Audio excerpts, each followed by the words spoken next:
Hey, welcome to the Mentored Engineer. I'm glad you're here. I must say though that I am kind of at wit's end. Let's just say I'm out of time, out of money, out of patience. So let's focus on what's happening with our coaster. By the way, we still need a name for the coaster. So please go down there, leave a name in the comments, and like and maybe share it with a friend as you're going through here.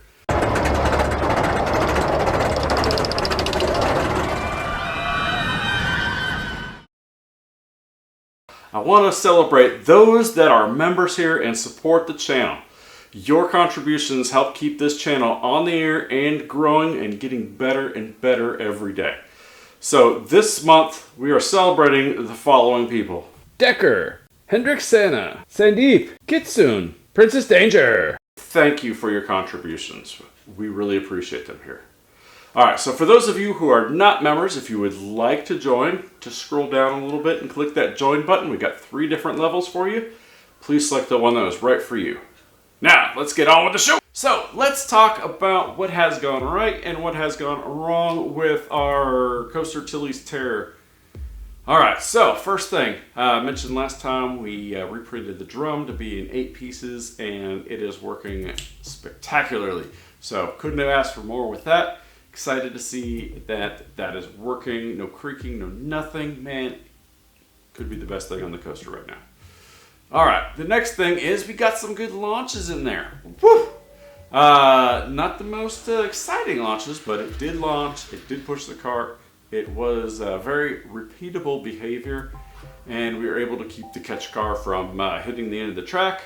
Which I also made some improvements on the end of the catch car run, so that as it gets to the end, the tracks that it runs through, they kind of point together, and I can adjust that so that they don't get all the way to the end. They'll stop before it hits the end of the track, and it won't break the pulley at the end. All right, so we got 2 things going for us. Yes. Now let's get to the sad news. All right, so I have the 2 horsepower AC motor on there, and I was driving it with a 3 horsepower inverter, which I thought would be more than enough, but it has a problem decelerating. So I blew up an inverter almost instantaneously because it didn't have a properly sized braking resistor. And then I got a new braking resistor, I got a new inverter, and it worked well for a very long time until it also blew. I decided that since this has happened twice now, I probably need to get up to a bigger inverter. So I went up from a 3 horsepower to a 5 horsepower inverter, and that seemed to work very well for a while, but my launch just wasn't exciting. It was lackluster, it was puny. It didn't have enough, what's the technical word for it? Oomph. So what I decided to do was let's improve the launch style first, and we will get a 5 horsepower motor to match our 5 horsepower inverter and see how that goes. And it went great until of course I blew up the inverter again because braking.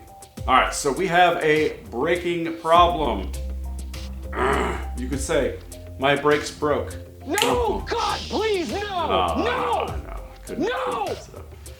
So I noticed that every time the inverter was used for braking, it stopped it very, very quickly. I mean, almost instantaneously, lots of energy stored up, and I got some time to coast this thing down. So a quarter to a half second would be plenty of time for me to dissipate a lot of energy instead of the instantaneous. So as with all things, we keep working the problem. Yes, all these setbacks that I've had, I keep working the problem. And in my case, it's creativity before capital. That's my new motto. What that means is we don't have money to spend. That's the capital part. So we're going to be creative. How do we reuse the stuff that we already have and make it work? All right, so I've almost figured this out. All right, I want to get out of the business of my inverter doing my braking because it's obviously not working. Either I'm not understanding it or something else. Hey, if you got any information on this, put it in the comments below. Love to see those comments. I love to interact with them. So I took a break from the coaster for a little bit just to think about stuff, and it dawned on me. I've got a large DC motor that I was initially going to use to do the launching system, and it's just sitting around collecting dust. It's getting rusty, whatever. Let's use it. All right.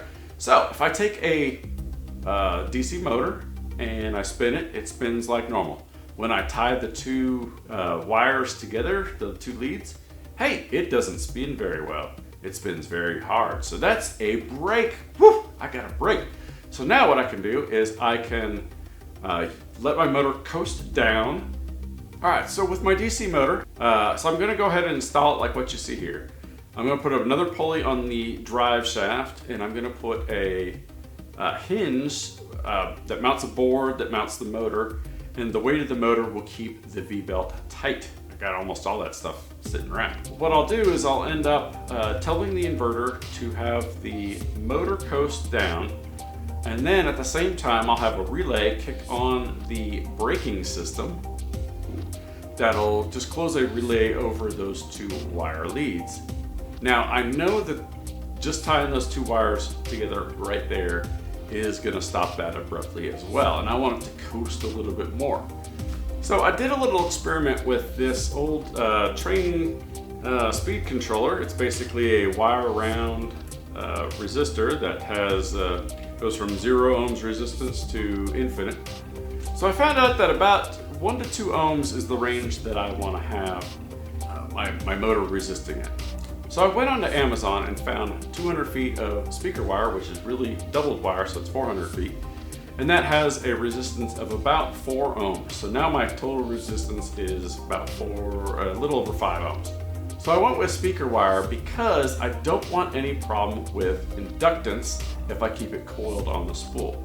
So if I unwind the entire spool and then twist the two ends of the cable together and wind it all the way back up, I don't have to worry about inductance because the current's going in one way and then coming out right next to it the opposite way. So they will balance out any magnetic field they are intending to create, just leaving me the resistance of the wire.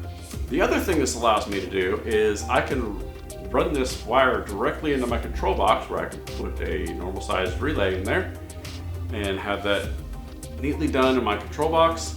And then I can route that wire however I want. I can route it all the way down the launch track and back as many times as I like.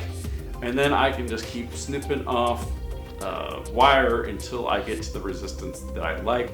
And I can keep tuning it until the braking system is exactly how I want it, where it'll just slow down nicely, hopefully very quickly, but not be a jerking thing. And I will get the inverter out of the equation, which is the best part. So, braking problem, not a going problem. So after the first of the month, I plan on buying a new inverter, and hopefully we can get this thing running by the end of June. That's 2025. Man, I just put a date on this, and now I'm going to be held to it. So hope we're getting close. Hey, once again, take a second to like, share, and subscribe.